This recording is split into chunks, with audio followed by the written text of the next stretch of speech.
ये अपन गीता के अंदर पेज 482 के ऊपर आ गए।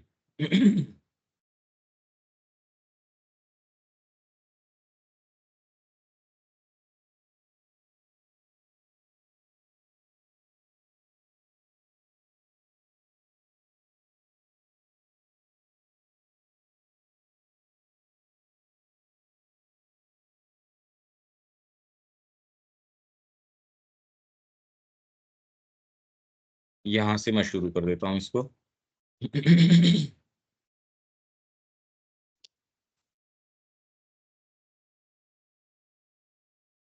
हाँ ये स्क्रीन नहीं आ रही भैया?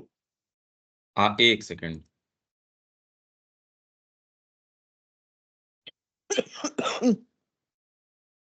अब आपको स्क्रीन मिल रही होगी। हाँ भैया।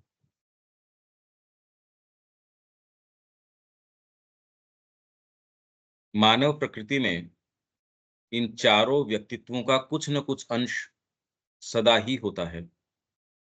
ये चार, जो चार की हमने बात करी, चार वर्णों की, उनका कुछ न कुछ अंश सदा ही होता है, चाहे वह विकसित हो या अविकसित, व्यापक हो या संकुचित, दबा हुआ हो या ऊपरी सतह की ओर उठ रहा हो। परंतु अधिकांश मनुष्यों में प्रायः इनमें से कोई एक या दूसरा प्रबल होता है, और कभी-कभी तो वह प्रकृति में कर्म के संपूर्ण क्षेत्र को हस्तगत करता प्रतीत होता है। मतलब आपके संपूर्ण कर्म का जो क्षेत्र है, उसको हस्तगत मतलब एक ही की प्रबलता आपके पूरे कर्म के अंदर होती है। कई लोगों के अंदर इस तरीके का प्रतीत होता है। और किसी भी समाज में चारों ही श्रेणियां होनी चाहिए।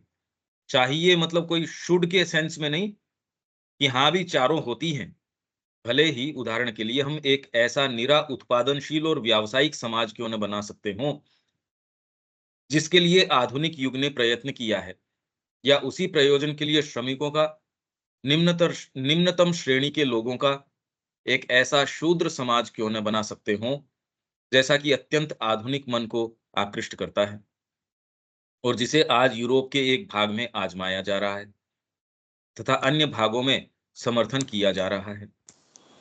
अगर आप इस तरीके का भी बना लेते हो, तो भी इसके अंदर और सारे भाग तो होंगे ही होंगे। मतलब घोर तरीके से कोई खाली व्यापार के अंदर भी लग रहा है, उसकी पुकार एक तरीके की है, पर दूसरे भाग, कैसा भी समाज हो, कैसा भी व्यक्ति हो, और दूसरे भाग भी लेटेंट हैं उसके अंदर। वो कितना बाहर आते हैं, कितना नहीं है, वो एक अलग बात है। ये कह रहे हैं चारों का कुछ न कुछ अंश ज़रूर।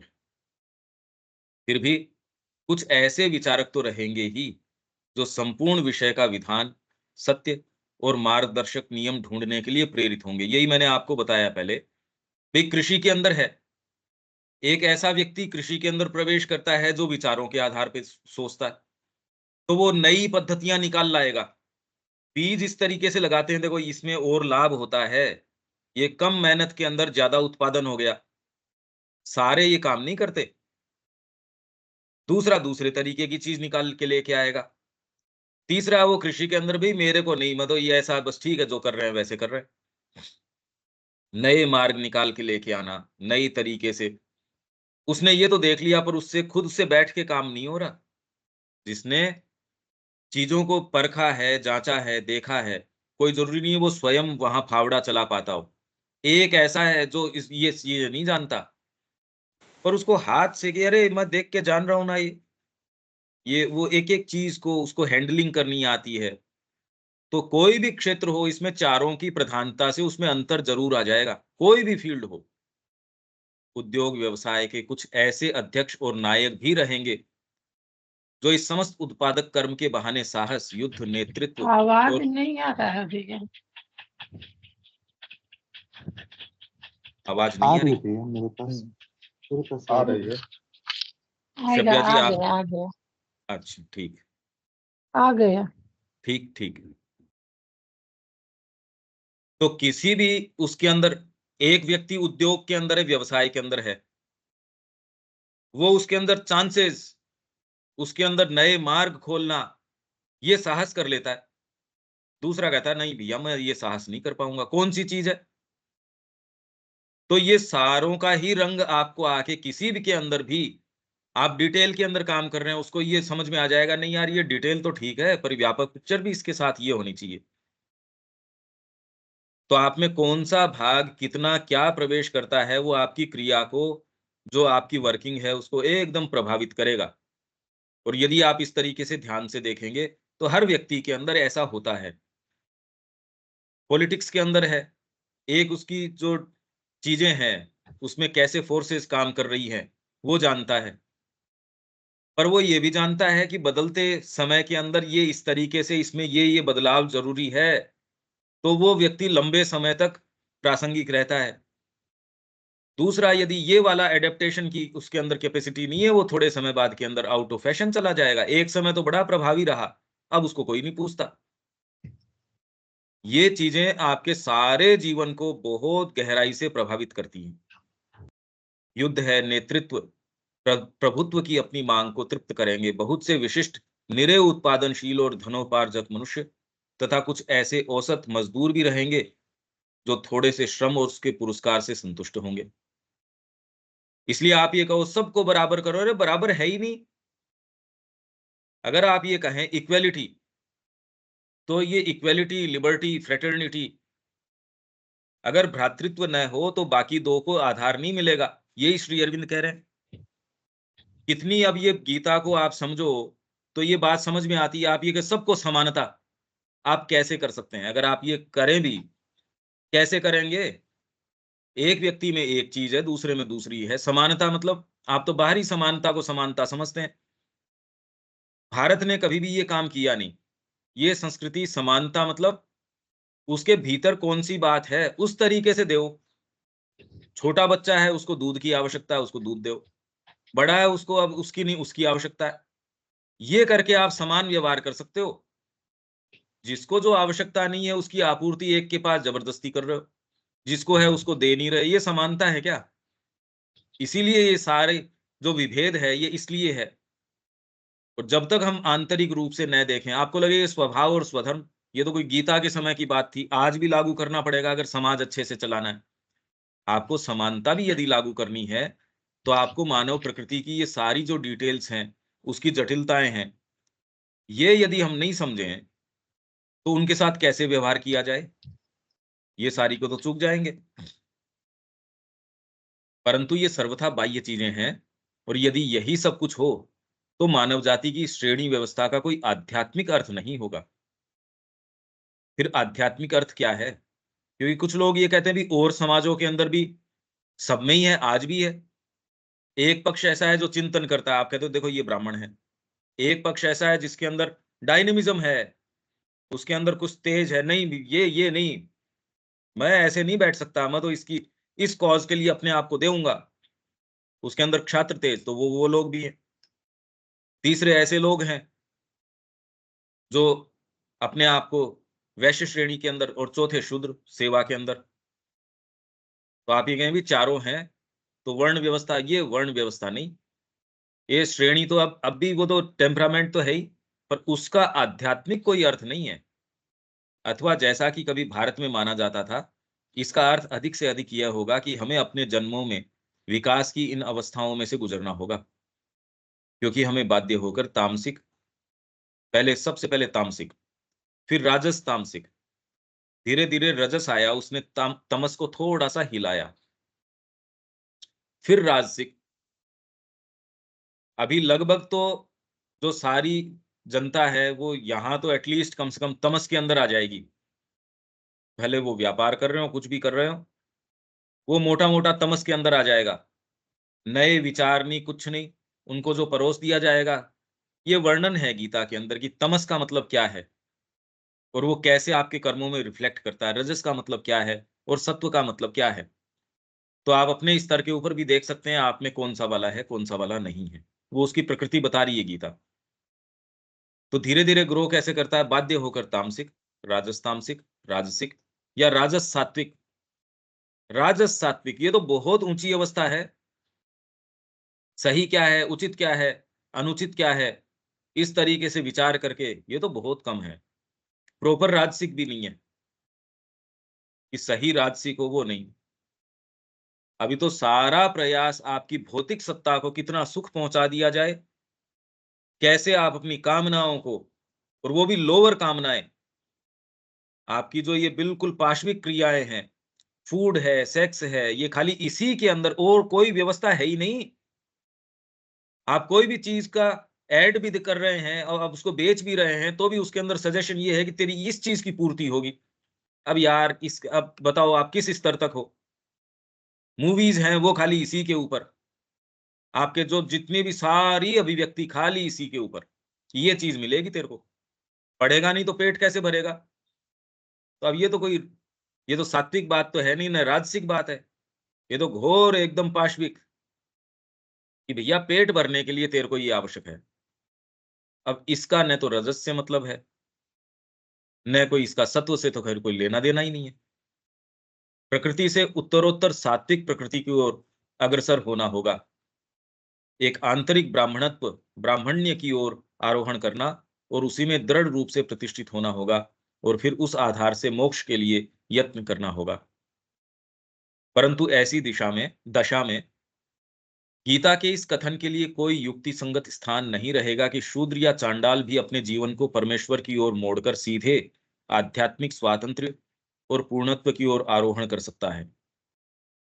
ये बार-बार मैं इसको, ये तो जिस भाषा में है, ये अगर चांडाल को या फिर बाद में शूद्र को ये कह दिया जाए, गीता एक तरफ कह रही है पर धर्मो भयावह, कि दूसरे के धर्म का पालन नहीं कर सकते, मेरे वाले धर्म से आरोहण करके परमात्मा के पास जा नहीं सकते। आपने तो फिर बाद के अंदर बेचारे के ऊपर उसको तो डाल दिया, घोर नर्क के अंदर डाल दिया हमेशा के लिए, कि तू अब अधिकारी नहीं है परमात्मा का। ऐसी गीता कहीं भी कोई बेतुकी बात नहीं करती।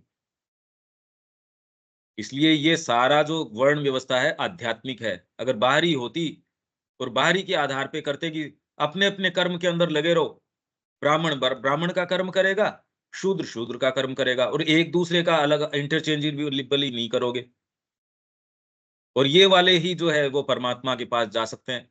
बताओ, ये तो बड़ी जोरदार बात है कि आपके कर्म भी मैं तय कर दूं, और फिर ये भी तय कर दूं कि तू परमात्मा की ओर नहीं जा सकता। अब ये तो अन्याय हो गया, ऐसी बात हो नहीं सकती। मूलभूत सत्य यह बाह्य वस्तु नहीं है, अपितु हमारी गतिशील अंतः सत्ता की एक शक्ति है। आध्यात्मिक प्रकृति की चतुर्विध सक्रिय शक्ति का एक सत्य है। अब ये फुटनोट पहले पढ़ देता हूं। प्राचीनों का यह मानना था कि सभी मनुष्य अपनी निम्नतर प्रकृति में शूद्रों के रूप में उत्पन्न होते हैं, और नैतिक तथा आध्यात्मिक संस्कार के द्वारा ही द्विज बनते हैं। पर अपनी उच्चतम आंतरिक सत्ता में सभी ब्राह्मण होते हैं, जो पूर्ण आत्म स्वरूप एवं देवत्व प्राप्त करने में समर्थ होते हैं। यह एक ऐसा सिद्धांत है जो कदाचित हमारी प्रकृति के मनोवैज्ञानिक सत्य से दूर नहीं है। श्री अरविंद का है ये। तो हमारी जितनी भी कमेंट्री है बिल्कुल इसके अलाइनमेंट में है, हम और कोई दूसरी बात कह ही नहीं रहे। वर्ण व्यवस्था की ये सारी बात श्री अरविंद किस रूप में लेके आ रहे हैं, ऐसा देखने, सोचने, समझने कहीं मिलता नहीं। भले हमारी संस्कृति में रहा हो, पर जिस भाषा के अंदर, हमारे पुस्तकों के अंदर, ग्रंथों के अंदर मिलता है, ये स्पष्टता नहीं आती। ये तो एकमात्र श्री अरविंद की कृपा है जो ये लेके आई है सामने। तो अपनी आध्यात्मिक प्रकृति में जीव के ये चार पक्ष होते हैं। वह एक ज्ञान की सत्ता, बल की और शक्ति की सत्ता, ज्ञान की ब्राह्मण, बल की और शक्ति की क्षत्रिय, परस्पर भाव संपन्न तथा आदान प्रदानात्मक सत्ता, ये आपके वैश्य, और कर्म में एवं सेवात्मक सत्ता शूद्र। परंतु कर्म में तथा अभिव्यक्ति कारक भाव में कोई एक या दूसरा इस पक्ष प्रधान हो सकता है किसी में, और वह देहधारी प्रकृति के साथ जीवन के व्यवहारों को अपना पुट दे देता है। पुट मतलब रंग दे देता है। आप में ब्राह्मणत्व है पर साथ में सेवा भाव है, तो अब आप कैसे करेंगे? क्षात्र तेज है पर सेवा अगर आप में नहीं है, सच्चा क्षात्र तेज भी नहीं है, और इसमें एक के अंदर दूसरे का पुट आते ही आप में सेवा भाव है, पर ब्राह्मणत्व भी है, मतलब लार्ज लाइन्स, व्यापक तरीके से देखना, सोचना, समझना ये है। सेवा आपकी कितनी जबरदस्त हो जाएगी, वो कोई लिमिटेड सेवा नहीं रहेगी। आप मुद्दों को देख पाएँगे, आप चीज़ों को देख पाएँगे और आपका जो वो तरीका है, जैसे खेती के अंदर मैंने बताया, आप में चीज़ों को, बीज किस तरीके से काम करता है, इस वाले वातावरण के अंदर या ये वाला, आप बारिश इस समय इस तरीके से हो गई, ये वाला काम कर लेते हैं। अगर ये चीज़ें हों तो आप नए आयाम खोल देंगे। वह अन्य शक्तियों का नेतृत्व करता तथा उन पर अपनी छाप लगा देता है और कर्म, प्रवृत्ति और अनुभूति की प्रधान धारा या झुकाव के निमित्त उनका प्रयोग करता है। तब स्वभाव सामाजिक वर्ण विभाग में प्रतिपादित कर्तव्य भेद के अनुसार स्थूल और कठोर रूप में नहीं अपितु सूक्ष्म और सहज नम्य रूप में इस धारा के धर्म का अनुसरण करता है और इसका विकास करते हुए अन्य तीन शक्तियों का भी विकास करता है। कोई भी एक का विकास करते हुए और उसके माध्यम से और सबका भी विकास करता है, बाकी तीन का। इस प्रकार कर्म और सेवा की सहज वृत्ति का ठीक ढंग से अनुसरण ज्ञान को विकसित करता, शक्ति वर्धित करता है। कर्म और सेवा की सहज वृत्ति मतलब शूद्र अगर प्रॉपर तरीके से अपने वर्ण का पालन करता है तो क्या करता है वो? ठीक ढंग से अनुसरण ज्ञान को विकसित करता, शक्ति वर्धित करता है। गुरु के निमित्त आप सेवा के अंदर लगे हुए हो, गुरु के ऊपर कोई संकट की स्थिति आ गई, आप भाग खड़े हुए, तो आपकी सेवा अधूरी है। उस समय आप कैसे भी स्थिति में हो, आप भीरू हो, चाहे कमज़ोर हो, कुछ भी हो, आप करें क्या फ़र्क पड़ता है? गुरु के ऊपर आँच नहीं आने देंगे। आप खड़े हो जाते हो उसके लिए। क्षात्र तेज आ गया और इसके अंदर ये ज्ञान की करना ये चाहिए। तो पारस्परिक घनिष्ठता या संतुलन तथा संबंध की कुशलता, माँ की सेवा में हो पर ये और दूसरे भी माँ के भक्त हैं, इनसे कोई तलवार खींच के नहीं रहना है। जैसे वहाँ पौंडीचेरी के अंदर, वो शुरू के अंदर ये था कि किसी को किसी से बस खाली हमसे ही संबंध है, तो सारों ने एक-दूसरे के प्रति तलवारें खींच ली, तो माँ ने फिर बाद में कहा, "अरे! मैंने ये थोड़ी कहा था, कि एक-दूसरे के प्रति तलवारें खींच लो। मेरे से संबंध का मतलब ये थोड़ी कि दूसरों से तुमको कोई बैर भाव रखना है। उनसे सिम्पैथी रखनी है भई। उनसे आपका जो भाव है, मेरे से संपर्क से जो भाव है, वो होना चाहिए उनके प्रति। ये भी माँ के बच्चे हैं, हमारे गुरु भाई हैं, जो भी। तो ये जो पारस्परिक घनिष्ठता या संतुलन, भई स्त्री जो है ब्याह के घर के अंदर आई, सारों को कितना प्रेम से रखती है, पर किसके संबंध से? पति के संबंध से। कि मेरा तो खाली पति से ही मतलब है और दूसरे से मतलब नहीं है, आप ये कहिए ये क्या बात हुई? ये कोई सेवा थोड़ी हुई। पर वो सेवा किसके रेफरेंस से? उसके रेफरेंस से। तो ये सेवा भाव आपको ये भी बता देगा। पारस्परिकता का जो संबंध है, वो सिखा देगा। अगर ये नहीं है तो आप सेवा भी नहीं कर रहे, कर सकते भी नहीं। एक गृहिणी नहीं कर सकती, आध्यात्मिकता में क्या कर लोगे आप? तथा संबंध की कुशलता एवं सुश्रृंखला को साधता है। सही श्रृंखला किसको किस स्थान पे अभी नहीं रख पा रहे हम। चतुर्विद देवत्व का प्रत्येक पक्ष अपने प्रधान स्वभावगत, अब यहाँ कहीं भी श्री अरविंद ने अभी तक चतुर्विद देवत्व अगर इसको इस तरीके से नहीं खोला जाए तो आप चूक जाएंगे कि ये कह क्या रहे हैं, इसीलिए व्यक्ति चूक जाता है। का प्रत्येक पक्ष अपने प्रधान स्वभावगत तत्व के विस्तार और अन्य तीनों के द्वारा समृद्ध होकर अपनी समग्र पूर्णता की ओर गति करता है। इसमें ये फुटनोट पढ़ देता हूं मैं। व्यक्तित्व के इन चार भेदों में से कोई भी यदि अन्य गुणों का कुछ अंश अपने अंदर नहीं लाता तो वह अपने क्षेत्र में भी पूर्ण नहीं हो सकता। ये तो बार बार हम बात कर रहे हैं। उदाहरणार्थ, ज्ञानी मनुष्य स्वतंत्रता और पूर्णता के साथ सत्य की सेवा नहीं कर सकता यदि उसमें बौद्धिक और नैतिक साहस, संकल्प एवं निर्भयता तथा नए राज्यों के द्वार खोलने एवं उन्हें जीतने की सामर्थ्य न हो। आप कितने भी प्रकांड पंडित हो, एक ही अगर धारा में बहते चले जा रहे हो और दूसरे क्षेत्रों में नहीं उनको एक्सप्लोर कर रहे, तो वो आप ये पाएँगे कि उसके अंदर वो अज्ञान है, वो प्रवेश करके आपके उस ज्ञान को भी धूमिल कर देगा। अन्यथा वह सीमित बुद्धि का दास बन जाता है अथवा केवल किसी प्रतिष्ठित ज्ञान का एक सेवक। मैं तो खाली इतना सा जानता हूं, ये नहीं जानता, मैं तो बस इतनी। तो आपके ग्रे एरियाज रह जाएंगे, आपको हमेशा ही वो परेशान करेंगे, या अधिक से अधिक उसका एक कर्मकांडीय पुरोहित बनकर रह जाता है। अपने ज्ञान को सर्वोत्तम लाभ के लिए प्रयोग में नहीं ला सकता जब तक कि उसके सत्यों को जीवन के व्यवहारार्थ क्रियान्वित करने के लिए उसके अंदर अनुकूलनशील कौशल न हो। अनुकूलनशील मतलब एडेप्टेबिलिटी। ये समय ऐसा है, इसके तरीके से अब ये अनुकूल है। अगर ये अनुकूलनता न हो, जी मैं तो इसी तरीके से रह सकता हूँ, इस तरीके से तो नहीं रह सकता। ये वाला भोजन करूंगा तो जीवित रहूंगा, ये वाले में तो मैं नहीं रह सकता। तो आप कितना काम कर सकते हो? आप कोई विशेष कोई न तो कहीं जा आ सकते, कुछ कर नहीं सकते। या ये अनुकूलनता परिवार हो, इस तरीके का सेटअप हो, इतनी सिक्योरिटी हो, तो मैं इतना तो फिर माँ को कर सकता हूँ, नहीं तो नहीं कर सकता। तो आप कुछ नहीं कर सकते, आप ज़्यादा कुछ नहीं कर सकते। और एडेप्टेबिलिटी सही क्या है? अरे कुछ भी हो, माँ जैसा चाहेगी वैसा होंगे, ये पूरी सच्ची एडेप्टेबिलिटी हो गई। आज वो मेरे को वैभव में रख रही है, तो भी मेरे को दिक्कत नहीं है। कल वो मेरे को जंगल के अंदर भेज देती है, तो भी दिक्कत नहीं है। तो ये कौशल न हो, तो भी वो तो अधूरा है, अन्यथा वह केवल विचार में ही निवास करता रहता है। ये तो कंटिन्यूअस यही बात कर रहे हैं। इसलिए हम विचार में निवास करते रहते हैं, कर्म है, वहां तक वो विचार आता नहीं।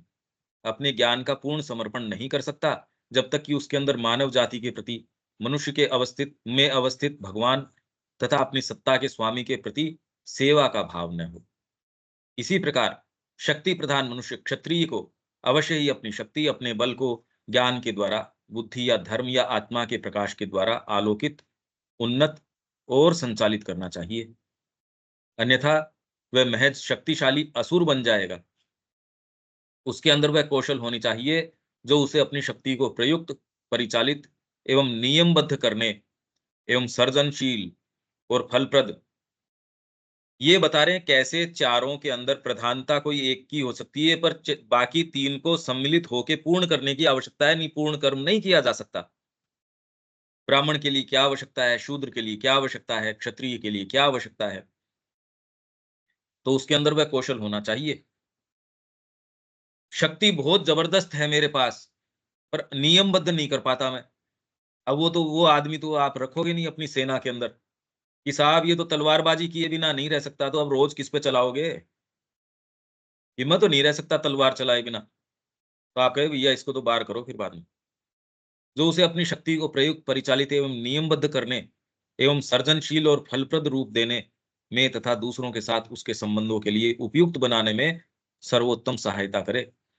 अन्यथा वह जीवन के क्षेत्र के आर पार शक्ति का एक प्रचंड प्रवाह, एक ऐसे तूफान का रूप ले लेती है जो प्रबल वेग से आता है और रचना करने की अपेक्षा कहीं अधिक विनाश करके चला जाता है। आप में यदि वेग है, उस वेग को यदि आप बांध न सको, तो वो वेग बहा ले जाएगा, और उसी वेग को यदि बांध देते हो तो वो टरबाइन चला देगा। नियाग्रा फॉल्स के विषय में जो इनका रूपक है कृष्ण प्रेम का, यदि उसको प्रणालीबद्ध कर दिया जाए और उस पे आप टरबाइन चलाओ, पूरे एक महाद्वीप को जो एनर्जी प्रदान कर देगा, वो बिजली प्रदान कर देगा। वहीं बाढ़ आ गई, एक साथ बह गई, क्या कर लो आप? वो तो एरिया को बहा ले जाएगी। वहीं यदि आपने उसका बांध बना दिया, आपके शक्ति शक्ति का एक भंडारण कर दिया, जो कि ब्रह्मचर्य के द्वारा किया जाता था। भारत के अंदर इस चीज का पता था, तो ब्रह्मचर्य की जो अवस्था है शुरू की, उसमें उसका बांध बना देते थे आपकी शक्ति का। और उसके लिए ओबीडियंस, अभी ओबीडियंस कहाँ है? ओबीडियंस है ही नहीं, आप किसी की स्वीकार करते ही नहीं। पहले ओबीडियंस, नहीं ये नहीं चलेगी, नहीं ये बात। ओबीडियंस आते ही वाइटल के ऊपर अंकुश लग जाता है। अभी ओबीडियंस क्या है? कुछ नहीं। अगर टीचर आपको डांट देगा तो घरवाला भी आके कहेगा ना भैया मेरे बच्चे को डांट फटकार नहीं होती, कुछ नहीं।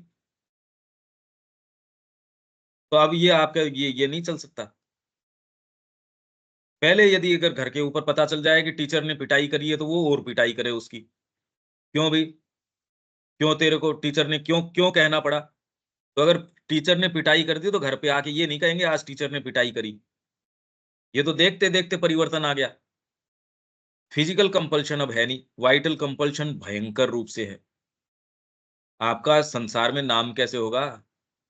अब तो ये है 99 पॉइंट अब कितने आए वो, और उसमें मनुष्य नहीं बन रहे। ये सारों को समझ में आ रहा है यार, पहले ये 99 क्या पहले 60 आ जाए तो बड़ी बात थी, और फिर भी वो मनुष्य थे, उनसे बात करी जा सकती थी। अब तो ये मनुष्य ही नहीं रहे। तो ये क्या हुआ? साथ ही वह क्षत्रिय आज्ञा पालन करने में भी समर्थ होना चाहिए। आज्ञा पालन, ओबीडियंस। अब ये देखो, अब मेरे को नहीं पता आगे क्या था, पर ये न हो तो ये इसके बिना हो ही नहीं सकता। ओबीडियंस तो फॉरमोस्ट चीज है, चाहे बाहरी जगत में हो और आध्यात्मिकता में तो आप प्रवेश कर ही नहीं सकते अगर ये न हो तो। ये चीज आप में है नहीं, ये ओबीडियंस है ही नहीं। ये ओबीडियंस तो अभी वर्तमान में तो खाली वाइटल के प्रति है, वो आपको नचाती है, माइंड के में भी नहीं है। इंटेलिजेंस के आधार पे थोड़ी चलते हो, वाइटल के आधार पे। इसीलिए क्या करें, क्या करें, ये क्या करें, वो क्या करें, ये क्योंकि आज्ञा पालन दूसरे चीज का चल रहा है, निरंकुशता चल रही है, किसी तरीके का अनुशासन है नहीं। तो इसमें समर्थ होना चाहिए और अपनी शक्ति का प्रयोग ईश्वर और जगत की सेवा के लिए करना अपनी श्रम और सेवा की दिव्य प्रेरणा की तृप्ति का साधन बना सकता है। यहां तक सेंटेंसेस मेरे ख्याल से क्लियर होने चाहिए।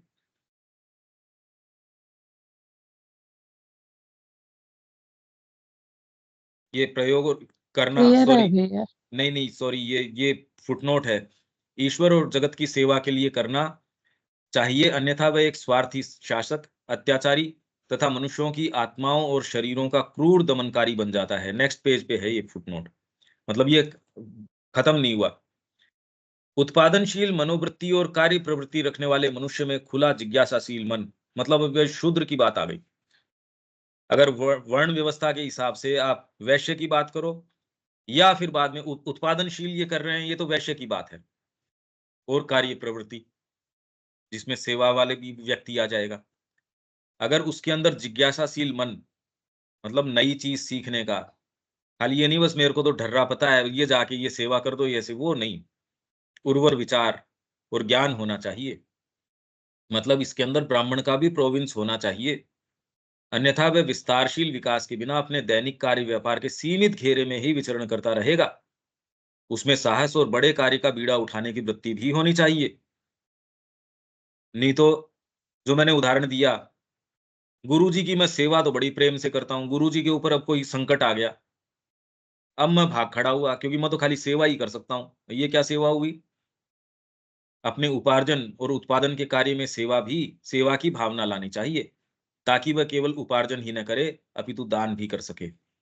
केवल बटोर करके अपने जीवन के सुखों का भी उपभोग न करे, अपितु अपने चारों ओर के जीवन की, जिससे वह लाभ उठाता है, फलशालिता और पूर्ण समृद्धि में सचेतन रूप से सहायता पहुंचाए। इसी प्रकार यदि श्रम और सेवा करने वाला व्यक्ति शूद्र अपने कार्य में ज्ञान, सम्मान भावना, अभीप्सा और दक्षता न लाए, तो वह एक असहाय श्रमिक एवं समाज का दास बन जाता है। क्योंकि उक्त गुणों को अपने अंदर लाकर ही वह ऊर्ध्वोन्मुख मन और संकल्प शक्ति तथा सद्भावना पूर्ण उपयोगिता के द्वारा उच्चतर वर्णों के धर्मों की ओर उठ सकता है। शूद्र के अंदर कार्य में ज्ञान, मैं क्यों कर रहा हूं, उसके अंदर डिटेल का ज्ञान और वाइडर पिक्चर का ज्ञान। सम्मान भावना, आप जो कार्य कर रहे हो उसकी इंपॉर्टेंस, अगर आप खाली बाध्यता के भाव से कर रहे हो, उसमें कोई सम्मान, क्या सम्मान है? इसलिए वर्तमान में सम्मान हमको उन चीजों, उन मानकों पे ढूंढना पड़ता है जो समाज ने जिनको गाड़ी बंगला ये वो जो आपको ये, क्योंकि और दूसरे मानक आपके पास है नहीं, सम्मान का कोई कार्य आपका है नहीं। इसलिए व्यक्ति बेचारा परेशान रहता है, यार किसमें ढूंढूं मैं आत्मसम्मान, डीपर कोई आत्मसम्मान है नहीं। इस संस्कृति में सम्मान लेने वाले बीच के अंदर वो आपका कोई उससे संपर्क है नहीं, तो ये भावना है नहीं, इसलिए प्रोडक्टिविटी कर्म की रही नहीं। परेशानी है, कोई अगर 8 घंटे काम कर ले ईमानदारी का तो आप उसको कहे देवता है ये, उससे ज्यादा न करे, अरे ज्यादा नहीं चाहिए, ये तो 8 घंटे कर ले तो बहुत बड़ी बात है। ईमानदारी से कर ले तो बहुत बहुत बड़ी बात है। मिलता ही नहीं ऐसा व्यक्ति तो। वहां एक ऐसी स्थिति हमारी संस्कृति के अंदर, उसको रोक नहीं सकते आप, कर्म करने से नहीं रोक सकते। अभी तो कर्म में इतनी तकलीफ है। हाँ, हेलो। कुछ नहीं किया। अच्छा, तो कर्म में अभी तो ऐसी डिसयूटिलिटी हो गई कि भैया मैंने इतनी देर एक्स्ट्रा काम किया है, मेरे को तो एक्स्ट्रा पैसा दो इसका। नहीं, मैं काम क्यों कर रहा हूं? मैं तो इसलिए कमा रहा हूं जिससे कि ये चीजें मैं पूर्ति कर सकूं। और कर्म में किसका मन है? शायद ही कोई। तो ये सारी चीजें आप देख सकते हो। परंतु मनुष्य की महत्वपूर्णता तभी साधित होती है जब वह अपने आप को विशाल बनाकर इन चारों शक्तियों को अपने अंदर समाविष्ट कर लेता है और अपनी प्रकृति को चतुर्विध आत्मा की सर्वतोमुखी पूर्णता, मतलब सारी तरफ पूर्णता है, खाली ज्ञान पक्ष की नहीं, खाली क्षात्र तेज की पूर्णता नहीं, और पूर्णता हो भी नहीं सकती। वैसे ही वैश्य वैश्य की तब तक नहीं हो सकती, शूद्र की तब तक नहीं हो सकती, किसी की भी नहीं हो सकती जब तक कि चारों ही उसको कॉम्प्लीमेंट करने के लिए न हो। विराट शक्ति सामर्थ्य की ओर अधिकाधिक खोलता जाता है, यद्यपि इन चारों में से कोई एक अन्यों का नेतृत्व भी कर सकती है। मनुष्य इन धर्मों में से किसी एक की एकांगी प्रकृति के रूप में गढ़ा हुआ नहीं है, अपितु आरंभ में उसके अंदर ये सभी शक्तियां अनगढ़ एवं अव्यवस्थित रूप में कार्य कर रही होती हैं, पर उत्तरोत्तर जन्मों में वह किसी एक या दूसरी शक्ति को रूप प्रदान करता है। एक ही जीवन में किसी एक से दूसरी की ओर प्रगति करके अपने आंतरिक अस्तित्व के समग्र विकास की ओर बढ़ता जाता है। समग्र विकास की ओर बढ़ता जाता है। ये फुटनोट हो गया। फुटनोट जहां से शुरू था उसके आगे मैं पढ़ देता हूं। यह प्रगति त्रिगुण के नियम के अनुसार होती है। अब इसके अंदर चार वर्णों के अंदर एक नया तत्व और समाविष्ट हो गया। इसीलिए हम ये जो विभाग कर रहे थे, 192 विभाग की बात कर रहे थे। कौन से? चार वर्ण, चार आश्रम, चार पुरुषार्थ। तो इनके जो बनते हैं कॉम्बिनेशंस, चार को चार से गुणा करेंगे 16।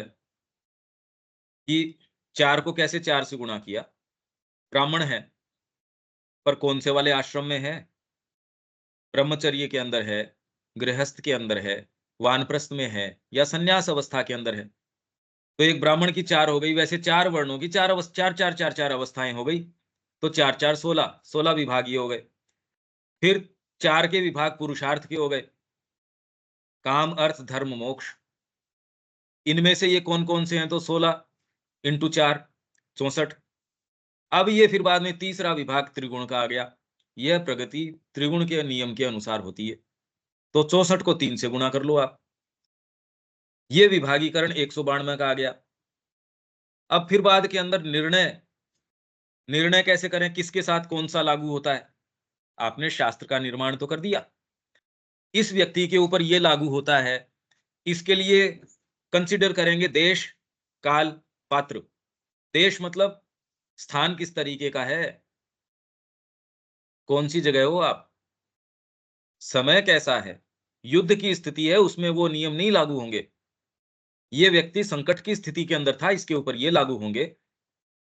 इसको प्रतिरक्षा के लिए ये काम करना पड़ा, इसके ऊपर आक्रमण हो गया था, ये इसलिए ये इसके ऊपर सामान्य क्रम में जो नियम लागू होना चाहिए वो इसके ऊपर लागू नहीं होगा। दुर्भिक्ष का समय है, इसके ऊपर ये इस समय ये नहीं लागू होगा। ये ऐसी पोजीशन के अंदर है, घर के ऊपर ये सबसे छोटा है या सबसे बड़ा है, उस तरीके से देश काल पात्र वो लागू हो जाएंगे। इसके ऊपर ये धर्म तो लागू है, पर इसके माँ बाप दोनों बेचारे आंख से नहीं देख पाते, इसलिए अब क्या करें, इसके इसको थोड़ा सा अपने को इतना तो फ्रीडम देनी पड़ेगी। इसके ऊपर जो शास्त्रों का निरूपण है उसको थोड़ा सा परिवर्तित करके इसके लिए कौन सा बैठता है उसका करो। अगर आप इंडिविजुअल को ऐसे नहीं देखेंगे तो कभी भी उसको उसके ऊपर नहीं लागू कर सकते। यह प्रगति त्रिगुण के नियम के अनुसार होती है। ज्ञान में सत्ता के धर्म का अनुसरण करने का एक तामसिक और राजसिक ढंग भी हो सकता है। तो धर्म का अनुसरण कर रहे हो उसका तामसिक तरीका है, और एक राजसिक ढंग है, पालन कर रहे हो आप, अनुष्ठान कर लिया पर उसका पता नहीं है कुछ भी। तामसिक को उसमें कोई प्रवृत्ति नहीं है, राजसिक उसमें ज्यादा प्रवृत्ति में लग जाता है। सात्विक वो ये देखता है सही क्या है गलत क्या है, किस तरीके से, उचित विधि विधान से। तामसिक को इससे कोई मतलब नहीं है। शक्ति के धर्म का अनुसरण करने का एक क्रूर तामसिक तो ज्ञान में पक्ष है, उसको अनुसरण करने का तामसिक और राजसिक तरीका हो सकता है। मतलब ब्राह्मणत्व, शक्ति, क्षात्र तेज, उसको अनुसरण करने का एक क्रूर तामसिक और उच्च सात्विक ढंग भी हो सकता है कि नहीं ये काम नहीं करेंगे। एक तो तामसिक रक्त रंजित, उसको बड़ा अच्छा लगता है युद्ध के अंदर रक्त देख के। दूसरा इसलिए खुश नहीं हो रहा, दूसरे के अंदर सात्विकता है वगैरह, नहीं मेरे को इसलिए नहीं चाहिए, मैं तो इसके साथ इसलिए युद्ध कर रहा हूं, ये अधर्म के पक्ष में है। और मैं तो उसको बार बार युद्ध करते करते भी समझा रहा हूं, अगर वो पक्ष चेंज कर लेता है तो मैं उसका संहार नहीं करूंगा। वहीं जो क्रूर तामसिक व्यक्ति है वो ये बात नहीं करेगा। क्षात्र तेज दोनों के अंदर है, दोनों कंडीशंस के अंदर। तो आप देख सकते हो कि दोनों का कितना इनपुट है, ये भी कितना अंतर लिया आएगा। कर्म और सेवा के धर्म के पालन का एक शक्तिपूर्ण राजसिक या सुंदर एवं उदात्त सात्विक ढंग भी हो सकता है। उचित क्या है अनुचित क्या है, मतलब वैश्य और शूद्र, ये दोनों पालन करने का शक्तिपूर्ण राजसिक राजसिक तरीके से, अरे नहीं उमंग है, वो काम भी कर रहे हैं। लक्ष्मण जी कोई कितने उमंग से कर रहे हैं वो सेवा, उसमें कोई उनको ये थोड़ी यार करनी पड़ रही है, ये बताओ कहाँ जंगल के अंदर यहाँ आए, वहां बढ़िया से बैठे थे महल के अंदर, ये वाली बात थोड़ी है। हाँ, जब पाश में बंध गए तब उन्होंने कहा अरे ये कोई आना जरूरी था क्या यहाँ नागपाश में। जब वो बंधे तब उनके एक बार ये भाव आया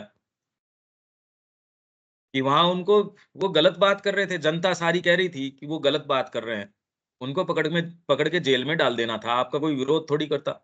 अब यहाँ आए हो पाश में बंध गए, ये क्या समझदारी भी।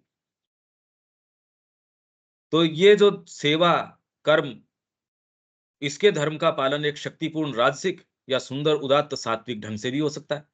उदाहरण है इसके, इस तरीके से आप कर सकते हो कि इसके अंदर भाई मैं तो इसलिए कर रहा हूं, ये भीष्म पितामह कर ही रहे थे कि नहीं अब ये जो जो है सो है, मैंने तो ये प्रण किया है। तामसिक तरीके से थोड़ी कर रहे थे वो कि मेरा राइट एंड रोग भाई नहीं ये नहीं, पर है वो बंधन ही, वो बंधन है इसीलिए उनके सामने चीरहरण हो रहा है वहां पे। अगर वो ये इनमें जंजीरों में बंधे न होते, सात्विकता भी जंजीर ही है और क्या है।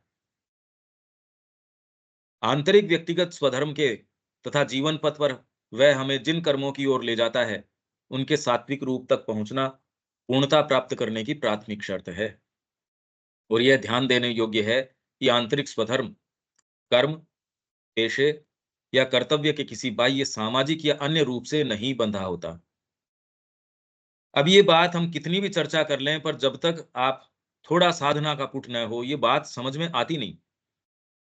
हालांकि खैर इतनी चर्चा से जितना किया है उससे कुछ एस्टेब्लिश हुआ है, पर एक्चुअल इसके जो रंग हैं, इसकी बातें हैं, इसका अनुभव है, ये साधना के बिना नहीं हो सकता। उदाहरणार्थ, हमारी कर्म में सत्ता जो सेवा करने से ही तृप्त होती है, यह हमारे अंदर का ये कर्म में तत्व ज्ञानान्वेषण के जीवन, संघर्ष प्रधान और शक्तिमय जीवन या पारस्परिक संबंध, उत्पादन और आदान प्रदान के जीवन को अपनी श्रम और सेवा की दिव्य प्रेरणा की तृप्ति का साधन बना सकता है। ये अब अपनी कमेंट्री है इसके ऊपर। ये मेरे ख्याल से सेंटेंसेस क्लियर होने चाहिए, इसमें किसी के कोई अगर बात है, कोई चीज है तो आप कह सकते हैं। दीपक जी कोई चीज है इसमें? क्लियर है। स्वभाव और हाँ। स्वधर्म अब क्लियर हो रहा है कि यह जगदम्बा की चतुर्विध चतुर्विध सत्ता ही है, इसको अलग नहीं किया जा सकता है। हाँ ठीक है विवेक, आगे चलें। हाँ भैया। अतः गीता का विधान यह है कि भले बाहरी रूप से व्यक्ति जिस किसी भी वर्ण में क्यों न हो, परंतु जो भी उसका आंतरिक भाव होगा, उसी के अनुसार गति करते करते उसमें अन्य भाव भी विकसित होंगे और व्यक्ति इन सभी के साथ मद भाव में जा सकेगा। स्वभाव से जो भगवान का निज भाव है, मद भाव, उसमें जा सकेगा। उदाहरण के लिए बाहरी रूप से व्यक्ति वैश्य के आदान प्रदान का कार्य कर रहा हो, परंतु आंतरिक सत्ता में उसमें गहरा सेवा भाव हो, तो वह उसी भाव को विकसित करता है। भैया आप ये देख सकते हैं, माँ के सानिध्य में सारे ही तो कर्म कर रहे हैं वहां पब्लिकेशन का भी काम हो रहा है, वहां पैकिंग का भी काम हो रहा है, वहां डाइनिंग हॉल में डिटेल्ड वो काम है वो भी हो रहा है। पैकिंग के और उसके अंदर अगर शब्दा वगैरह के अंदर आप देखो, व्यापार भी कर रहे हैं वो, कितने कितने डिपार्टमेंट है, पर वो साधना के लिए है वो सारी चीज। इसलिए आगे आने वाला समय, जैसे श्री अरविंद और वो कह रहे थे कि ये आगे जो पॉलिटिक्स है, ये कहते थे नवजात जी कि आगे आने वाले समय में सेवा की पॉलिटिक्स नहीं, साधना की पॉलिटिक्स होगी। आपका साधना का व्यापार होगा, साधना का कर्म होगा, सारी चीज साधना की होगी। साधना का अंग है और है ही आध्यात्मिकता, और किस चीज के लिए, और वर्ण और कोई दूसरी चीज के लिए है नहीं। ये सारे साधना का अंग होंगे। वो माहौल ही कुछ और होगा। उस सेवा भाव में ही कोई प्रसंग ऐसा भी उठ सकता है कि व्यक्ति को किसी की रक्षा करने के लिए क्षात्र तेज भी विकसित करना हो। सेवा करने के क्रम में ही व्यक्ति को कोई साहसिक कार्य करने की भी आवश्यकता हो सकती है, और उसी के द्वारा उसमें वह भाव भी विकसित हो सकता है। साथ ही सच्ची सेवा करने के लिए सच्चा ज्ञान भी होना आवश्यक है। जैसे प्रेम, कर्म, जैसे ज्ञान, कर्म और भक्ति, ये तीन अलग अलग बताते हैं, पर कर्म कैसे करोगे? ज्ञान बिना। ज्ञान होगा तो सच्चा प्रेम है वो भी आएगा। ये अलग अलग नहीं है, ये त्रिविध मार्ग हैं जो जाके एक विशाल, एक हाईवे बन जाते हैं, महामार्ग बन जाते हैं। गीता इन सारों का समन्वय साधती है, इसलिए विशेष बात है ये। कहीं एकांगी तरीके से नहीं, बिना ज्ञान के हम सच्ची सेवा नहीं कर सकते। इस प्रकार हम देखते हैं कि किसी एक ही भाव से आरंभ करके व्यक्ति धीरे धीरे अन्य भावों को भी विकसित करता है। लक्ष्मण जी के उदाहरण से हमें यही देखने को मिलता है। जब उन्हें राजकार्य के लिए कहा गया, तब उन्होंने यह कहते हुए उससे इनकार कर दिया कि उनका धर्म तो सेवा धर्म है। अब बाहरी वर्ण के अनुसार तो लक्ष्मण जी और भरत जी क्षत्रिय ही थे, परंतु उनका भीतरी भाव सेवा का था, और उसी भाव के द्वारा उन्होंने अपने अन्य भावों को भी विकसित किया। अब भरत जी ने जिस तरीके का राज्य किया, आप देखिए, मतलब जो अच्छे अच्छे ऋषि मुनि हैं वो भी उनको समझाने की स्थिति के अंदर नहीं है। उनके भाव को देख के कहा, ये जो भरत कह रहा है वही करने लायक काम है। ऋषि भी ये कहने की स्थिति के अंदर नहीं है। और बाद में जब वो सेना लेके और वो वहां जा रहे थे, तो उन्होंने कहा कि उसके राजमद आ गया होगा, इसलिए वो यहाँ चढ़ आया है। तो भगवान कहते हैं, अरे कोई क्षीर सागर फटता है कांजी की किसी बूंद से? उसमें राजमद भरत को कभी नहीं, हो ही नहीं सकता। उसको कुछ भी दे दिया जाए, वो अपने धर्म से हिल नहीं सकता। पूरा क्षीर सागर है, वो कोई छोटी सी चीज से फट जाएगा क्या? तो ये तो क्षीर सागर है, ये बड़ी बात है। ये आपको लगता है ये आलंकारिक चीजें हैं, काव्यात्मक चीजें हैं? बिल्कुल नहीं है, ये प्रैक्टिकल बातें हैं। व्यक्ति ऐसे आधार के ऊपर खड़ा हो सकता है, जैसे श्री अरविंद से मिलके व्यक्ति को कोई व्यक्तित्व नहीं महसूस होता था। ऐसे जगह अथाह समुद्र हो, प्रशांत, अथाह गहराइयां हो, जिसमें आप कभी भी कितना गोता लगा सकते हो, उसकी था नहीं पा सकते, और विस्तार है उसकी था नहीं पा सकते। ये एक्चुअल में ये बात है, और ये हो सकता है। श्री रामचरितमानस में हमें देखते हैं कि बाहरी रूप में परम शूरवीर बलशाली योद्धा होते हुए भी उनका आंतरिक भाव श्री राम के सेवक का था। अतः गीता का यही विधान है कि जो आंतरिक चतुर्विद ब्रह्म है, वह किसी भी भाव से आरंभ करके अन्य भावों को भी इस शरीर में विकसित करेगा। और अंत में इस चतुर्विद कर्म के, ये श्री अरविंद का आ गया, दिव्यतम रूप और उसकी अत्यंत क्रियाशील आत्मशक्ति को प्राप्त करना सर्वोच्च आध्यात्मिक सिद्धि की तीव्रतम और व्यापकतम यथार्थता का बृहद द्वार है। मतलब आप स्वभाव से मद भाव की ओर चले जाओगे। इस चतुर्विद कर्म का दिव्यतम रूप धीरे धीरे ये विकसित करते करते, और हमारे लिए करने का क्या है? अनन्यता माँ के प्रति। आपको इसकी चिंता नहीं कि आपको क्षात्र तेज विकसित करना है, इसके अंदर आपको ब्राह्मणत्व विकसित करना है, कौन सा करना है, ये हमारी चिंता का विषय है नहीं। अगर अनन्यता माँ के प्रति हो, वो सीधे ही आपको जिस भी तरीके से, जिस भी मार्ग से लेके जाना है, वो बिल्कुल उसी मार्ग से ले चलेंगी। तीव्रतम, व्यापकतम, बृहत्तम जो भी आपके हो सकते हैं, सारे के सारे तरीकों से वो एक साथ लेके चलेगी। आपके मानकों को पता चले या न चले। आप तो सोचेंगे इसमें एक व्यक्ति बैठ के ध्यान कर रहा है, वो सर्टेन पद्धति फॉलो कर रहा है, अरे इसको तो होना शुरू हो गया, इसको तो ये वाली सिद्धि मिल गई इतने दिन के अंदर, इतना अभ्यास करके 1 लाख जप करो, ये करो। मैं तो यार 20 साल से लग रहा हूँ, इसके अंदर कुछ हुआ नहीं। पर वो एक छोटी-सी चीज़ कोई कर रहा है, आप पूरे के पूरे एक महानगर की प्लानिंग कर रहे हो, अब कोई एक ही बात है क्या? तो ये आपकी पूरी सत्ता को लेके चलेगी। वो कोई एक चीज़ छोटी-सी कर लेता, उससे क्या होता है? कुछ नहीं। क्या प्रभाव है उसका? इसलिए श्री अरविंद ने जो बात करके सामने रखी है, उसका प्रभाव तो आने वाली जो सारे युग हैं, उनके ऊपर है। अभी तो लोग समझ ही नहीं पा रहे, वो कह क्या रहे हैं।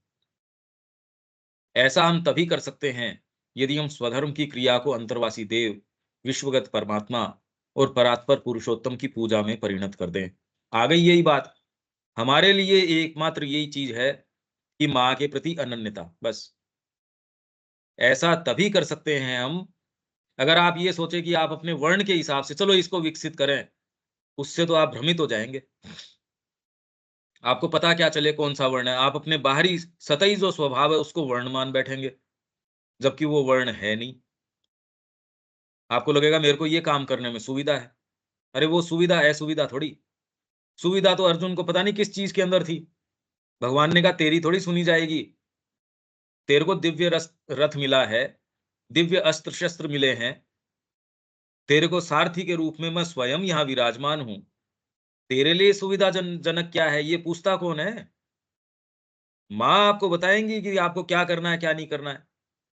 डिक्टेट्स तो माँ के काम आएँगे, मेरी प्रकृति के थोड़ी काम आएँगे।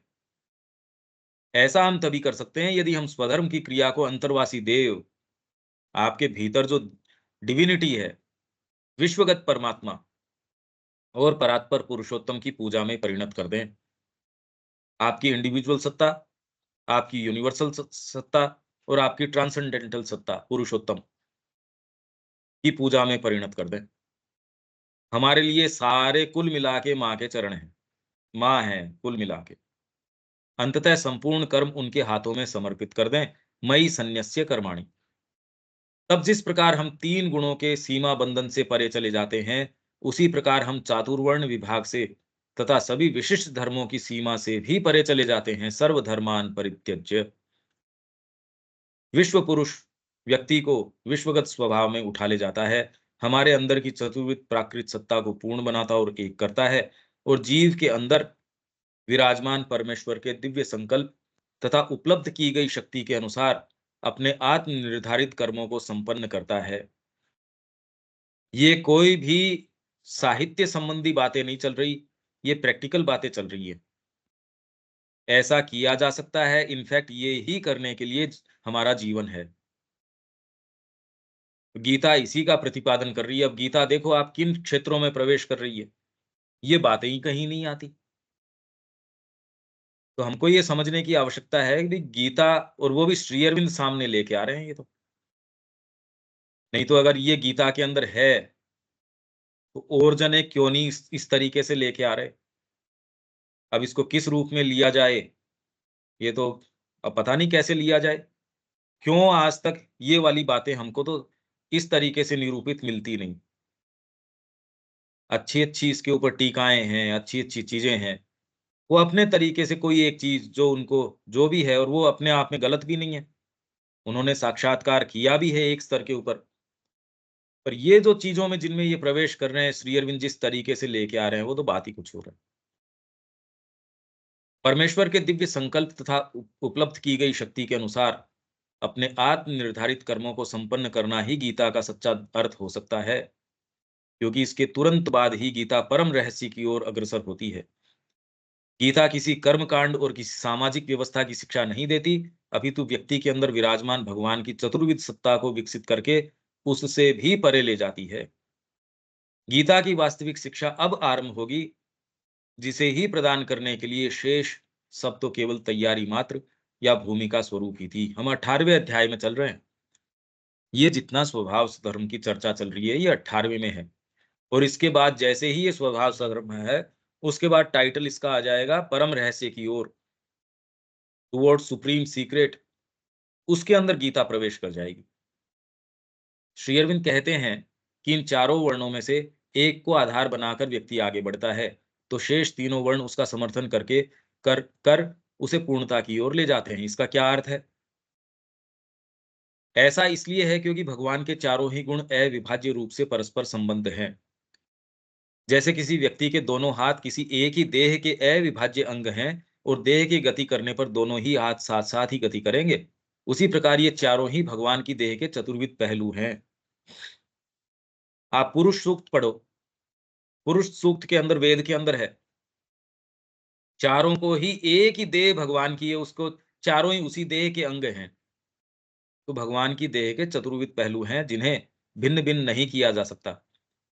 आप विचार करते हो, आपने माइंड से विचार कर लिया, ब्राह्मण तत्व हो गया।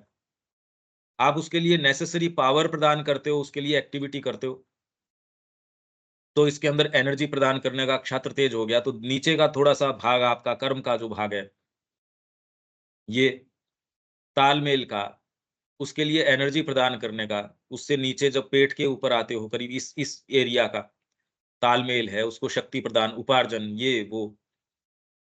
फिर उससे नीचे धीरे धीरे फिर बाद में शूद्र का भाग आना शुरू हो जाता है। हमने चेतना के दृष्टिकोण से ये बात करी, अलग अलग वर्णों के स्तर से ये बात करी, अलग अलग तरीके से ये बात करी। समझो किसी भी तरीके से हैं चार पहलू एक ही, पूरी एक सत्ता के, अलग अलग नहीं है। अतः मूलतः तो चारों ही वर्ण साथ साथ होते हैं, इसलिए चारों को पूर्ण किए बिना कोई भी एक अपने आप में पूर्ण नहीं हो सकता। ये तो श्री माता जी की चार शक्तियों की तरह हैं। कौन सी? महेश्वरी, महाकाली, महालक्ष्मी, महासरस्वती। तथा जो श्री माता जी की अनंत शक्तियों में से ऐसी हैं जो धरती पर प्रमुख रूप से क्रियारत हैं, जिनके द्वारा वे अभिव्यक्त हो रही हैं। इन महान शक्तियों को, जिनके नाम क्रमशः महेश्वरी, महाकाली, महालक्ष्मी और महासरस्वती हैं, हम ब्राह्मण, क्षत्रिय, वैश्य और शूद्र वर्णों की अधिष्ठात्री देवियों के रूप में जान सकते हैं। अतः किसी एक भी शक्ति को छोड़ा नहीं जा सकता, क्योंकि वे सभी जगत जननी के एक अखंड रूप की ही अभिन्न अंग हैं, और किसी एक को भी छोड़ देने पर तो वह स्वरूप अखंड नहीं रह सकता। इस कारण बाहरी रूप से व्यक्ति के जो भी क्रियाकलाप क्यों न हो, परंतु आंतरिक रूप से चारों ही शक्तियां साथ साथ गति करती रहती हैं। गीता का यह एक ऐसा विलक्षण तत्व है जिसे केवल श्री अरविंद ही प्रकट करते हैं। अब ये फिर बाद में अपन परम रहस्य की ओर, अपना जो टॉपिक इसके अंदर था स्वभाव और स्वधर्म, और मेन फ्रेम अपना जो इसके अंदर जो हम बात कर रहे थे, जो 19वां सिलेक्शंस, उसमें अपना सेकंड पॉइंट की गीता ये वाली बातें, हमको लगता है वो इतना लिमिटेड इशू नहीं है गीता का। उसके अंदर जो अपने सारे पॉइंट्स थे वो अपने कवर हो गए। इसमें ये अपना यही था, ये देखो कि गीता का उदार, गंभीर और व्यापक भाव। अब फिर कल से अपना तीसरा पॉइंट, गीता की भाषा और विचार का संरचनात्मक स्वरूप, ये चालू हो जाएगा। पर इसमें ये अपने को थोड़ी सी तसल्ली है कि इसमें सारी ही हमने बातें कवर करी। यज्ञ है, इसको पूरा कवर किया, यज्ञ क्या है, यज्ञ विधान क्या है। फिर इसके बाद हमने कवर किया शास्त्र सम्मत कर्म।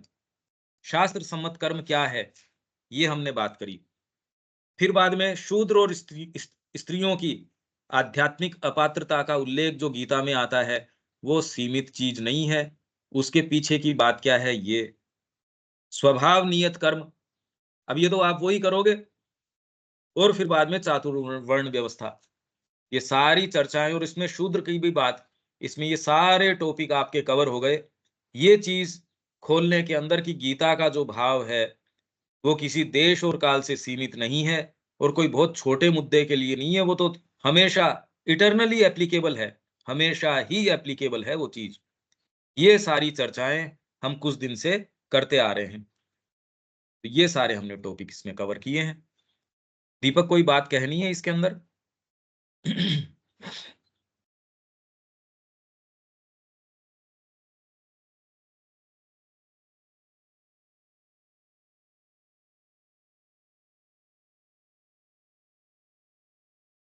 विवेक। हाँ, ये भी एक चीज आपने और नोट करवाया था, तप दान समता की महत्ता पर बात करते हैं।